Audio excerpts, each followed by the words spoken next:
अमीर ननद की गरीब भाभी। रीना एक मध्यम परिवार की लड़की थी, लेकिन उसकी भाभी शिवानी एक बड़े घर की बेटी। शिवानी की शादी अभिषेक से लव मैरिज थी। अरे भाभी, ये कितना अच्छा सूट पहना है आपने। काश ऐसा मैं भी पहन पाती। अरे क्यों नहीं रीना, वैसे भी तुम्हारा और मेरा नाम तो एक ही है, जब मन करे पहन लेना। भाभी, आपको आपके पापा ने कितने अच्छे कपड़े गहने दिए हैं। मैं उनकी इकलौती बेटी जो हूँ। बेटी तो मैं भी इकलौती हूँ, लेकिन क्या करे, पापा है नहीं, पता नहीं कैसे होगी मेरी शादी। तभी वहां शिवानी की सास आ जाती है। अरे क्यों नहीं करेगा भाई तेरी शादी धूमधाम से, आखिर जिम्मेदारी है तो उसकी। और वो दिन भी आ जाता है जब रीना की शादी तय हो जाती है। अभिषेक, क्या हुआ? आप इतने परेशान तो कभी नहीं दिखे, कोई बात है तो बताइए मुझे। अरे शिवानी, वैसे तो शादी का सारा इंतजाम हो गया है, लेकिन गहनों का रेट तो आसमान छू रहा है। कैसे क्या करूं, कुछ समझ में ही नहीं आ रहा। थोड़ी देर में शिवानी अपने पूरे गहने अभिषेक के सामने रख देती है। ये लीजिए, गहनों का इंतजाम भी हो गया। अरे नहीं नहीं शिवानी, मैं ये गहने किसी हालत में भी नहीं ले सकता। ये तुम्हारे पिता ने तुम्हें दिया था, और तुम हो कि। तभी वहां सास आ जाती है।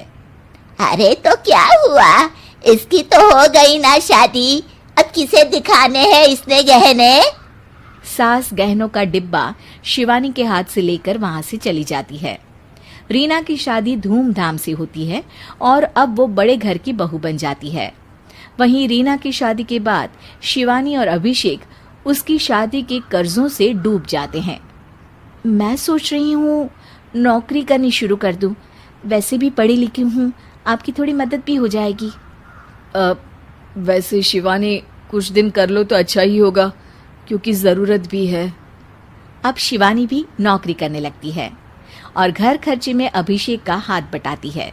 एक दिन शिवानी, रीना का फोन आया था, कह रही थी कि आने वाले त्योहार में उसके ससुराल जाना है।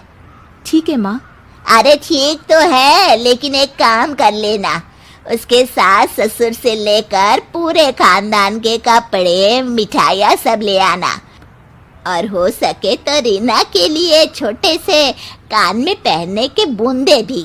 और क्या है ना, शादी में उसे सारी बड़ी बड़ी कान की ज्वेलरी दी थी, घर में पहनने के लिए तो उसके पास कुछ भी नहीं है।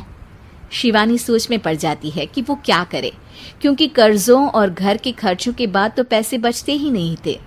शिवानी फिर अपने पिता को फोन करती है और उनसे पैसे मांगती है। देखो शिवानी, मैंने तुम्हें शादी के वक्त ही मना किया था कि ऐसे घर में शादी करनी ही नहीं चाहिए। अरे अभिषेक को शर्म आनी चाहिए जो ससुराल से पैसे मंगवा रहा है। शिवानी को पिता की बात पर गुस्सा आ जाता है।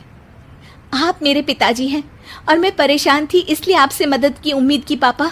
अभिषेक को तो पता भी नहीं है कि मैंने आपसे पैसे मांगे हैं।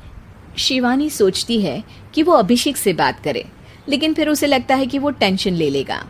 तभी शिवानी की नजर हाथ के कंगन पर पड़ती है, सीधे बाजार जाती है और उसे बेचकर ननद के घर ले जाने का सारा सामान लेकर आती है और सास के सामने रख देती है। हाँ ठीक है, लेकिन फल थोड़े और अच्छी क्वालिटी के होने चाहिए थे। शिवानी कुछ नहीं कहती, वहां से चली जाती है। एक दिन शिवानी, रीना का फोन आया था, बहुत रो रही थी। क्यों माँ, क्या हुआ? सब ठीक तो है ना उसके ससुराल में? अरे तूने तो उसकी नाक ही कटवा दी। अब मैंने क्या कर दिया माँ? कह रही थी कि बड़े घर की बहू है भाभी, जो कपड़े दिए वो ब्रांडेड भी नहीं थे। तू तो जानती है ना उन लोगों का पहनावा कितना अच्छा है। तू तो मेरी बेटी का भला कभी सोचती नहीं। हाय भगवान, अरे बड़े घर की बहू है, इसी बात की जलन है ना तुझे, लेकिन याद रख मेरी बेटी का सोचने के लिए भगवान है, तुम लोग कभी उसका बुरा नहीं कर पाओगे। अब शिवानी के मन में सवाल था कि क्या ईश्वर सिर्फ रीना के साथ है, उसके साथ नहीं। लेकिन उसे सुकून था कि वो अभिषेक के साथ उसकी जिम्मेदारियों को निभाने में बराबरी की हकदार है। शिवानी वहां से चली जाती है। वो सास से कुछ नहीं कहती, क्योंकि अमीर घर की बहू बनकर रीना को भले ही सुकून ना हो, लेकिन गरीब घर की बहू बनकर शिवानी खुश है। क्योंकि खुशी पैसों से नहीं, परिस्थितियों पर निर्भर करती है।